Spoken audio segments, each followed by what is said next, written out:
He is not educated. It's false propaganda. हमने तो BJP के हैं, चाहे वो किसी को भी खड़ा कर देगा तो हम लिख देंगे वोट। राष्ट्रीय अध्यक्ष हो गए नितिन जी। नितिन नवीन करते थे, उस तरह से जनता की सेवा करते रहे। हम तो भाजपा को समर्थन देते हैं। वो सीएम पद से लड़े, जमानत जब्त हुआ, बहुत काम हुआ है, अनएक्सपेक्टेड। बीजेपी का पल्ला बहुत भारी है। प्रशांत किशोर भी आ चुके हैं। He is of no concern for me. देखिए बीजेपी डरती नहीं है किसी से।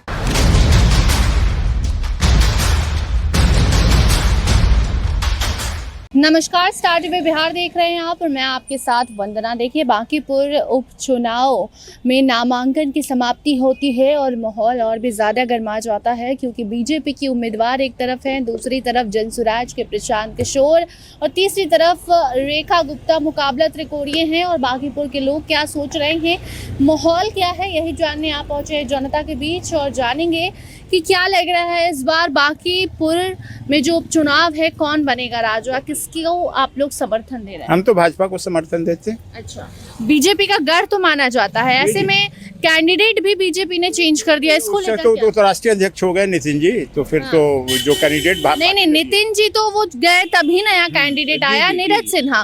उसके बाद अब नीरज सिन्हा के पहले बंटी जी आए थे, तो चेंज हुआ। वो पार्टी का अंदरूनी है, उनका क्या पता। आप लोगों को इससे कोई दिक्कत नहीं है। हम लोग काम हुआ है, बाकी बहुत काम हुआ है, अनएक्सपेक्टेड। अच्छा, प्रशांत किशोर भी आ चुके हैं चुनाव। He is of no concern for me.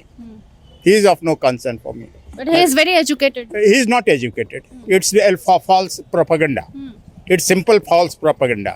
Neither he is postgraduate. हम भी बीजेपी के हैं। बीजेपी के हैं। जी हाँ। अच्छा, तो क्या लग रहा है आपको, अब जो नया उम्मीदवार आएगा, नया एमएलए जो आएंगे, क्या काम चाहिए उनको? हम उनसे जो काम जैसे कर रहे हैं उसे करते रहे, जैसे नितिन नवीन करते थे, उस तरह से जनता की सेवा करते रहे। हाँ, बहुत सारे वीडियोस उनके वायरल हो रहे हैं कि उन्हें बोलने भी नहीं आ रहा। अब जाए दीजिए, कहा की जगह पे उम्मीदवार अवसर दे देता है आदमी, तो हमने तो बीजेपी के हैं, चाहे वो किसी को भी खड़ा कर देगा तो हम लिख देंगे वोट। मतलब कुछ भी कोई भी आ जाएगा, आप लोग बीजेपी हमने पर वोट देंगे। नितिन नवीन जी के पिताजी से वोट देते आ रहे हैं। अब सोचिए, विकास देखते हैं, जात देखते हैं कि पार्टी देखते हैं? नहीं, विकास देखता है। विकास किया है। एकदम विकास, एकदम विकास, बहुत विकास हुआ है बिहार में। जो है हम लोग की बचपन और ये लालू जी के बाद जो है, जो हुआ है, अनएक्सपेक्टेड हुआ है।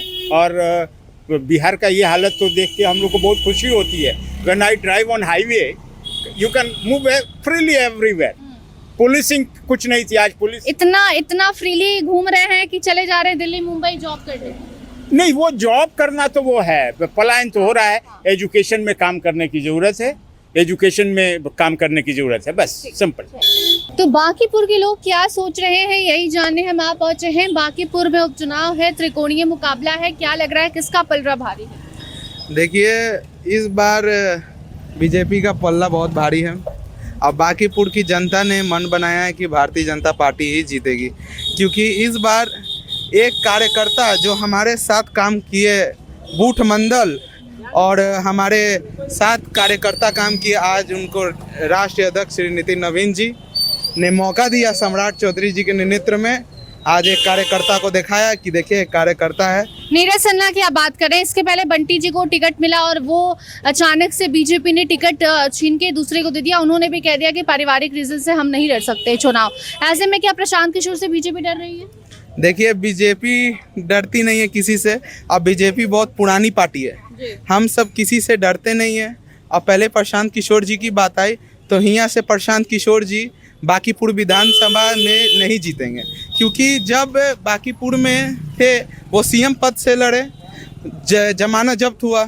आज अभी बांकीपुर में आए, अब बांकीपुर के विधानसभा सीट से भी उनका जमानत जब्त होगा। ठीक, चलिए।